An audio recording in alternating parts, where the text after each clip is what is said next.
안녕하세요, 케부자입니다. 시청한 시간에 구독하기, 좋아요, 알람 설정, 매물시까지 부탁을 드리겠습니다. 일단 BC주 부동산협회에서 나온 자료가 있는데요. Showing signs of recovery heading to spring. 자, 회복의 조짐이 보이고 있다. 봄으로 가는 길에 회복의 조짐이 보이고 있다라고 예측을 했습니다. 이 그래프를 보시면서 간단하게 설명을 좀 해볼게요. 자, 작년에 비해서는 지금 46.5%, 거래량은 일단 46.5%, 여전히 지금 반토막난 상태라고 볼 수 있고요. 그리고 전체적으로 BC주 전체 평균은 14.7%. 물론 이건 이제 밴쿠버 지역 같은 경우는 10% 미만, 7% 정도 떨어졌잖아요. 그리고 칠레역 같은 경우는 30% 떨어진 지역도 있고, 이걸 다 감안해서 그러니까 BC주 전체 평균은 14.7%가 떨어졌다라고 얘기할 수 있습니다. 그런데 부동산 꼭 올라야 된다 이렇게 주장하는 건 아니니까. 그러니까 전체적으로 봤을 때 하우징 마켓은 well below normal, 그러니까 여전히 평균보다는 지금 낮게 돼 있다고 합니다. 근데 지금 month to month로 보면 1월 달과 비교해 보면 이게 하우스 세일은 지금 6%가 올라간 상황입니다. 그러니까 이제 1월 달에 비해서 2월 달이 지금 6% 정도 상승을 했고요. 뉴 리스팅은 10% 정도 지금 떨어졌고요. 그러니까 새로운 지금 뉴 리스팅이 안 나오고 있는 상황인 거죠. 생각보다. 액티브 리스팅도 마이너스 2%. 에버리지 프라이스는 작년에 비해서는 14.7%가 떨어져 있는데 1월 달에 비해서는 지금 8%가 오른 상태입니다. 그러니까 지금 3월 이게 어제 나온 리포트니까 지금 이제 2월 달까지 평균을 다 정리를 해 보니까 1월 달에 비해서는 2월 달은 8%가 올라간 8.5%네요. 정확하게는 8.5%가 올라간 상태라고 합니다. 그러니까 전체적으로 봤을 때 이게 지금 새로운 리스팅 공급이 지금 부족한 상태고요.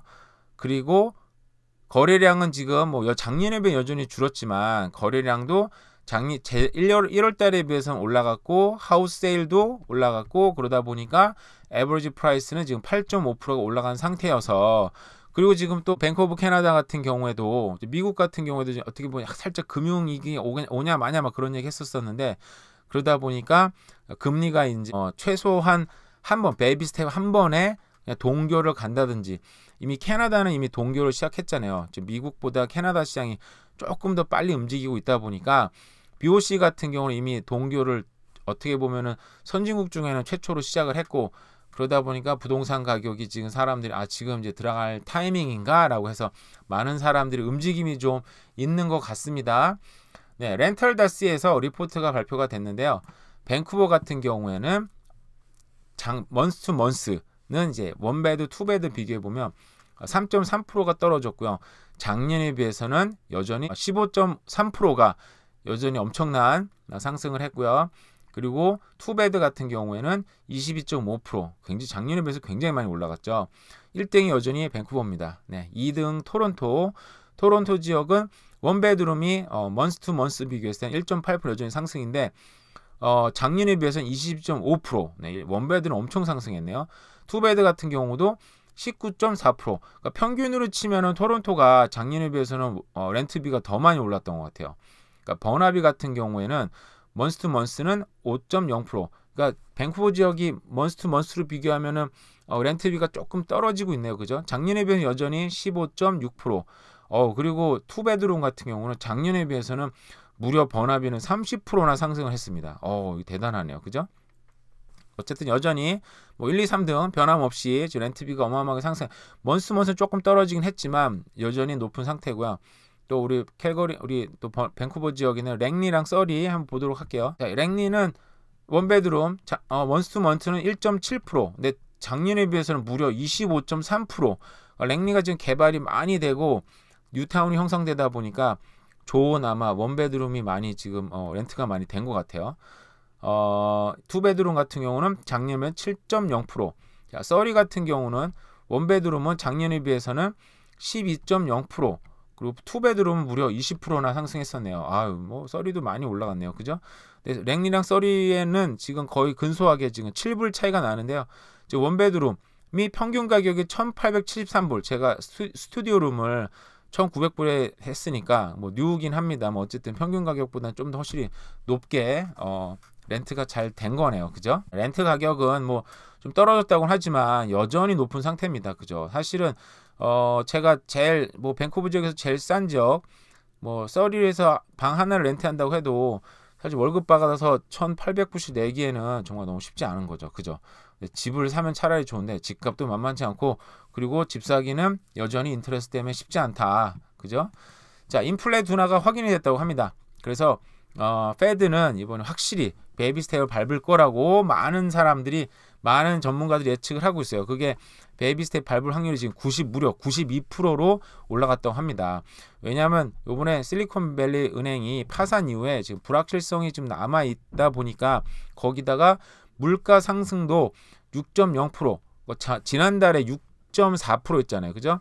0.4%가 떨어지다 보니까 지금 미국 CPI도 그래프 잘 나와 있네요. 9.1% 피크를 친 이후에 점점 떨어지고 있고 그리고 또 금융도 살짝 좀 불안한 부분이 있다 보니까 확실히 베이비 스텝 위에 멈출 거다라는 얘기가 나오고 있죠. 그래서 주택 시장도 지금 굉장히 활발하게 지금 어느 정도 희망을 갖고 움직이고 있는 것 같고요. 그 사이에 비트코인은 무려 18%나 폭등을 했다고 합니다. 네, 뭐 이유가 비슷해요 보면은. 네, 은행 간의 금리가 상승을 하다 보니까 금융 이용 지표가 좀 올라갔다고 해요. 그래서 그러면은 차라리 은행보다는 차라리 비트코인을 사서 좀 비트코인이 지금 안전하지 않을까? 비트코인 돈이 좀 이동을 했고요. CPI도 전후보다 내려가다 보니까 이젠 투자할 때가 됐다. 다시 얘기가 됐고요. 이러다 보니 숏 포지션, 그러니까 이 비트코인이 떨어지면 돈을 버는 포지션들이 한꺼번에 지금 청산이 되고 있다고 합니다. 청산을 할 때 그럼 이거를 다시 비트코인을 사야 되거든요. 주식 아시는 분들은 아시죠? 숏 포지션을 청산할 때면 비트코인을 다시 셀 포지션을 바이 포지션을 바꿔야 되기 때문에 일시적으로 주가가 올라가는 그런 현상이 나오는데 그런 포지션들이 대거 청산되면서 다시 비트코인이 폭등이 되고 있다고 합니다. 저도 아주 일부 금액을 비트코인에 투자하고 있는 상태라서 올라든 말든 큰 상관은 없어요. 사실은 워낙 적은 돈이기 때문에. 네, 금융 지금 자산시장 한번 봐볼까요? 어제도 사실 검은 금요일이 온다라고 얘기했는데 안 떨어졌어요 사실상. 그러다 보니까 S&P 500이나 다우존스도 어느 정도 상승, 많이 올라갔던 떨어지긴 했지만 다시 상승세로 돌아서고 있는데 지금 금융이 조금 경기가 좀 어려워지지 않을까. 지금 메타도 보면 10,000명을 다시 또 레이오프 시켰다고 합니다. 그 기름값은 그동안 많이 올랐다가 무려 오늘 지금 4.41% 지금 71.5달러로 떨어지고 있습니다. 기름값이 오늘 아침에 보니까 181.9였어요. 그죠? 아마 2-3일 내로 아마 좀 떨어지지 않을까? 170대로 떨어지지 않을까 생각을 합니다. 제가 어제 바로 기름을 넣었는데 바로 또 기름 국제유가가 지금 떨어지고 있습니다. 놀랍습니다. 40년 동안 캐나다의 수족관에 걸려 생활하던 범고래가 쓸쓸히 생활을 마감했다고 합니다. 해안공원에서 마지막으로 남았던 범고래라고 하는데요. 그래서 이렇게 갇혀 있어서 결국 죽지 않았나. 저도 동감하는 부분이 있는데 40년 동안 갇혀 있었다 그러면 사실은 이거는 이제 잘 살고 죽은 거라고 보아야 되는 것도 있지 않나 싶은 생각을 해요. 사람도 마찬가지인데 40년이 살면은 동물들도 이제 치매가 오잖아요. 그죠? 어디 갇혀 있다 보니까 어떻게 보면 이런 동물원 생활에도 익숙해진 동물일 수도 있고 40년에서 자연사라고 봐야 되지 않나라는 생각이 들기는 합니다. 그래서 물론 이게 동물 잡는 거에도 저도 찬성하는 입장은 아닌데 어쨌든 이런 거는 자연사가 되지 않았을까라는 생각이 들기도 하고요. 근데 폭락했던 이 은행주는 오늘 다시 폭등을 했다고 합니다. 어제 60% 떨어졌지만 오늘 또 56% 이상 큰 폭으로 오르면서 폭락했던 것을 대부분 만회했고요. 이거 정말 어떻게 보면 정말 천국과 지옥을 왔다 갔다 하는 거라 사람들 정말 깜짝 놀랐을 것 같은데요. 제가 어제 막 숏포지션 했으면 돈 많이 벌었겠다 그러는데 어제 그거 보고 숏포지션 했던 사람들은 60% 올랐으니까 거의 뭐 폭망한 수준으로 될 것 같아요. 네, 정말 자산시장 맞추는 거 정말 너무너무 힘든 일이고 그냥 놔두면서 맘 편하게 그냥 놔둬야 될 것 같아요. 이걸 어떻게 맞춥니까 도대체. 하루 만에 막 50% 올라갔다 50% 떨어지는 걸. 그죠? 네, 중국이 15일부터 이제 리오프닝이 본격적으로 시작이 되는 것 같습니다. 중국도 코로나 때문에 엄청나게 고생을 했었는데 그게 이미 조금 잦아들고 중국도 리오프닝이 시작이 되면 그러니까 결국 중국이 정말 어떻게 보면 이 물가에서 되게 중요한 역할을 했는데 중국이 완전히 오픈을 하면 그죠? 물가가 좀 떨어질 수 있고 어떻게 보면 세계 공급망 체인이 월드 서플라이 체인이 정말 정상적으로 좀 된다면 앞으로도 물가는 조금씩 떨어진다면 금리도 굉장히 안정적으로 돌아서지 않을까라는 생각이 들기는 합니다. 네, 오늘도 이상 대략 살펴본 부동산 뉴스와 경제 뉴스였습니다. 오늘 하루도 잘 보내세요. 감사합니다.